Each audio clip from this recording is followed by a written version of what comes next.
He's the software engineer who helped drive the personal computer revolution, and his company Microsoft conquered all before it, and Bill Gates became one of the richest people in the world. But Bill and his wife Melinda have committed to giving away over 90% of their wealth, and he hopes that's another idea that will conquer the world. Today, Scott Bevan sat down with Bill Gates for a rare interview. Bill Gates, welcome and thank you for your time. Great to be here. Now, a few years ago at the World Economic Forum, you described yourself as an optimist, but an impatient optimist. Now, bearing in mind those two words, impatient and optimist, why have you pursued trying to eradicate stubborn diseases and trying to enlist the help of sometime stubborn political leaders? Well, the improvement in health over the last 50 years is one of the great miracles of development. 50 years ago, over 20 million children died every year. And last year, that was down below 8 million. And the reason for that is that we invented great vaccines, and then we had the generosity through aid programs to make them available to even the poorest. Now, in your former life with Microsoft, you brought about or helped bring about radical change, global change, fairly rapidly. With that experience, with that thinking that would have developed through that process, how much is it a blessing? How much is it a curse in what you're dealing with now? Takes time and change comes much slower. Well, I think the IT industry at times does move very quickly, but we founded Microsoft back in 1975, and the personal computer revolution I don't think was evident to the population at large for over 20 years. And it's only now, with the internet changing so much of how we do things, that people see, wow, this digital revolution's a big deal. There's still more to be done there. Education, health, many areas are not yet revolutionized. And so as I focus now on the poorest and their needs, I can tap into the same kind of innovation, brilliant scientists, people who work in the field, and I can say that, hey, in 10 years, we can reduce malaria by half. 3 years or so, we should be able to get polio to be the second disease that's completely eradicated. So the timeframes aren't that different. It's not one political term, that we can get these things done in. But if you think in terms of 10 or 15 years, we'll be able to see immense progress. How hard is it to get that across to political leaders, particularly at the moment, say recently with the G20, the report you did there, where you reiterated the importance that donor countries stay the course, so they don't pull back on how much they give. How difficult is it to express to political leaders what you said in that report and what you just said? Well, anyone who's been out to see populations getting AIDS drugs or communities getting malaria bed nets, they'll be very sympathetic to these things. But the politicians, and particularly the voters, very few of them have actually seen it in action. And their image of aid goes back to several decades ago, where it was more about buying friendship than it was about putting the money where it could have the most impact. And so we need to get these success stories out. We're very pleased that Australia is increasing its aid generosity.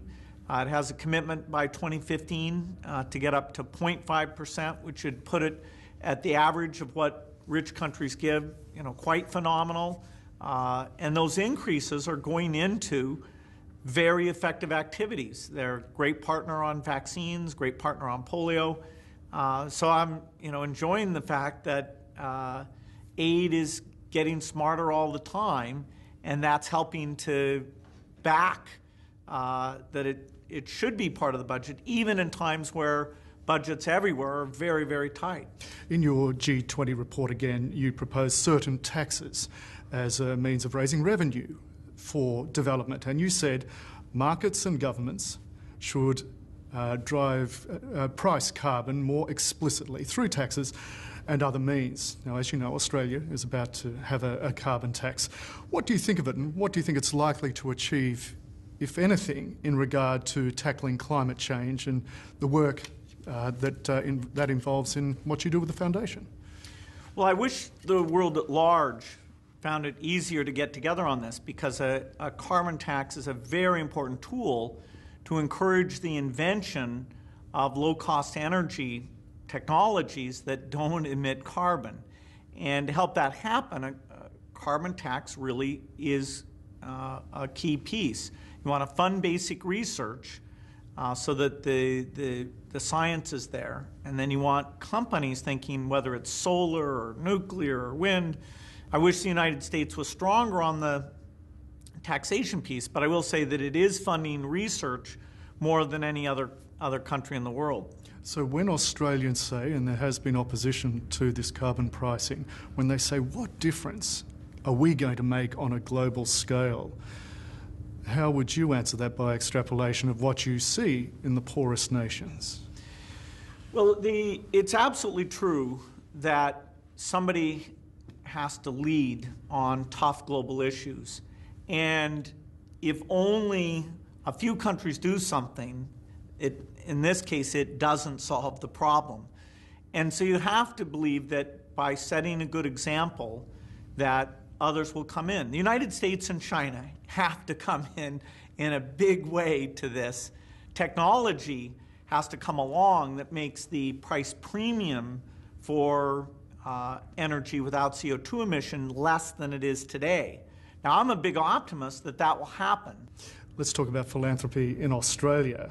The whole culture of philanthropy, or perhaps the lack of it, has been discussed lately and been criticised by some prominent Australians such as Dick Smith. And once again, the Australian of the Year, Simon McKeon, said at a recent speech, it is the elephant in the room, and that our very wealthy, are far from generous. And he said, our culture is one that supports the rich being selfish. How do you reacculturate a population or a wealthy part of that population? Well, I know there's a lot of great philanthropists in Australia. The goal should be to grow it and grow it at a reasonable rate. You know, you want people at all parts of society to feel like they can give back, whether it's volunteering their time, their voice, or some financial resources. It helps if those who are the most successful, some reasonable percentage of them, are setting an example. And so everyone that joins that, I think, will encourage more to join in with that. And certainly our foundation is very willing to talk about what's worked, what's not worked. We do have 35 billionaires apparently in Australia. Some of them, with the resources boom, are growing richer by the minute. Would you consider holding a meeting like you have done so in India, in China, to try and give the advice and kickstart this and kick along the culture of philanthropy among the very wealthy in Australia? If somebody was organizing a meeting that was going to get a number of those people to come, I'd be glad to join in and share my experiences.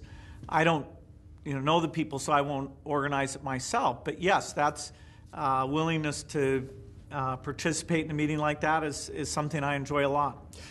To give us a sense of why you give, is there a particular moment, a particular person, a particular face that has been seared into your memory that constantly reinforces to you in the quietest moments, that's why I give?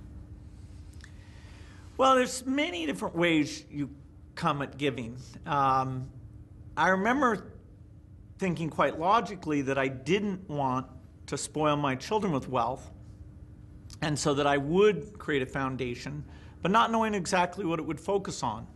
And then when I got married, Melinda and I both knew that would happen, but we wanted to find out, was there something we could do that was dramatic?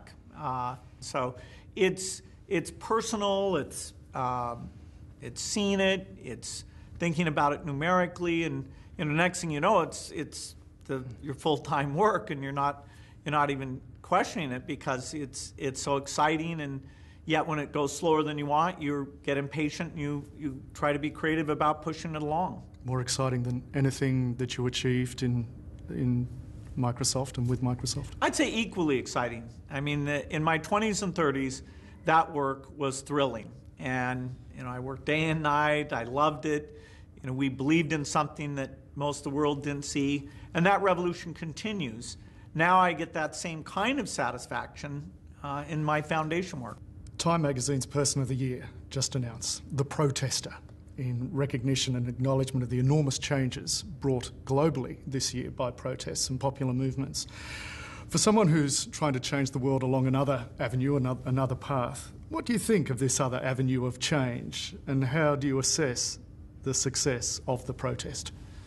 Well, the protester, I think, is a very powerful thing. It's basically a mechanism of democracy that, along with capitalism, scientific innovation, those things have built the modern world.